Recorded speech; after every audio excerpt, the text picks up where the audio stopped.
All right, everybody, how are you doing? This is Mr. S. Anthony Thomas. Look, I've recently started going back to the gym, and I've seen people be a little bit intimidated by the gym. Let me help you out. Don't be intimidated by the gym. You need somebody like me, an old, soon-to-be former fat guy, to inspire you to go to the gym, right? A lot of times you see somebody who's already in shape, who's young, who's strong, and you're already intimidated before they even open their mouths.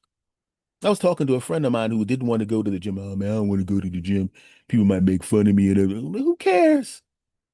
I know everybody has that concern, but I'll be honest with you, 99.9% of the time, nobody's even paying attention to you. Imagine allowing somebody that's not you to stop you from doing something that will help you. Imagine if you decided you didn't want to drink water for a week because you didn't like the way people were looking at you. You know what would happen? You wouldn't last a week because you need water. Imagine if you were able to buy an expensive car because you worked hard and you decided to treat yourself, but you didn't buy that car because somebody might steal it. You got insurance for that. You can't let people take stuff from you before you even have an opportunity to enjoy it or to try it out. That's crazy. Like I said, I had a couple of people who, you're going to go to the gym. Yeah, yeah. As an old fat guy, I'm going to the gym. I don't care what anybody thinks. Anything's going to intimidate me from going? Are you kidding me? What are they going to do? Point and laugh? Put some headphones on. You're going there for you. If I walked into the gym tomorrow and everybody else in the gym took their headphones off, looked and said, "Is that Mr. S. Anthony Thomas with his old fat butt getting in here?" Would it slow me down? Not even a little bit. Because the only thing I would be thinking is, I'm going to be here again tomorrow, and the day after that, and the day after that. And you know what you're going to watch me do? Get smaller, get stronger.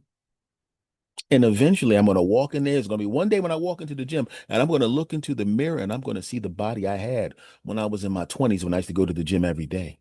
At least the middle-aged version of it, right? And will those words matter? Hmm? Would attempts to intimidate me out of going to the gym, out of doing what I need to do for myself, will it matter? Absolutely not. Look, take it from your online unc. There's going to be a whole lot of things you want to do, and people who can't see the end, and you can see the end because you know what your goals are more than anybody else does. You know what you're capable of, right? And if you know what you're capable of, and you put some actions together that move you from point A to point B, and you make the decision that this time I'm not stopping no matter what, you're already at point B. You just don't know it yet. I wish somebody would try to intimidate me out of doing the things I want to do. I think not. Do you know, before I started this YouTube channel, I was like, man, I'm a middle-aged dude. I'm in my 50s, you know. I mean, I don't have the body I used to have when I was in my 20s. Why? Because when I was in my 20s, it was a point where I talked about this on one of my podcasts. I was literally walking down the street and women drove behind me. This is the true story, not exaggerated for comedic intent. And I'm gonna put this delicately. They told me what activities they would like to engage in with me, if you understand what I'm saying, right?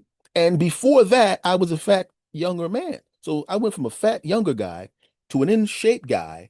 So I'm not used to getting that type of attention from women unless they know me personally. And these are women that were just driving down the street. Man, that was weird, right? And that was the end result of me going to the gym every day. I don't know how I got heavy again. Yes, I do. I ate too much and didn't move much. That's what I did. Don't put that out there. Don't let anybody know about that. But that was the end result of hard work. Now, I'm not saying that's going to happen to me again or happen to anybody, but at the very least, I knew what the goal was to get in shape, and I did it. So I know what it takes. But just like I said before in this broadcast here, if you're at point A and you're going to go for point B and you make a decision at this time, there's no stopping. I'm not stopping under any circumstance. You're pretty much at point B already. You just don't know it yet. Right now, and that's why I'm putting it on this video in front of a whole. I got currently, I don't know how long I'll keep the video up, but currently have 22,000 subscribers. I'm putting it in front of all of you. See this version of me? As you watch the videos over the coming whatever amount of time, I decided to keep doing YouTube, which man, probably I'm not going to stop it in the foreseeable future. You're going to watch this change shape right in front of you. And the reason for that is I already know what my point B is. I know what I looked like when I was in my best shape. As you watch this change, hopefully you'll watch the subscriber number go as well. But more importantly, you're going to watch this change. I'm putting this out in front of everybody. So just keep watching. I'm heading towards my point B.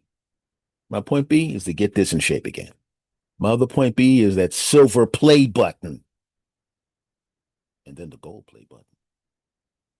Maybe even the diamond play button. Oh, yeah. But for right now, get this in shape, prove myself, try to get better. And I hope you get to do, I hope you do whatever the equivalent of that is for you as well. So let's all hit our point B's. Cool? Cool. I'm gonna end this video now. Somebody's got to go eat right and work out. You dig?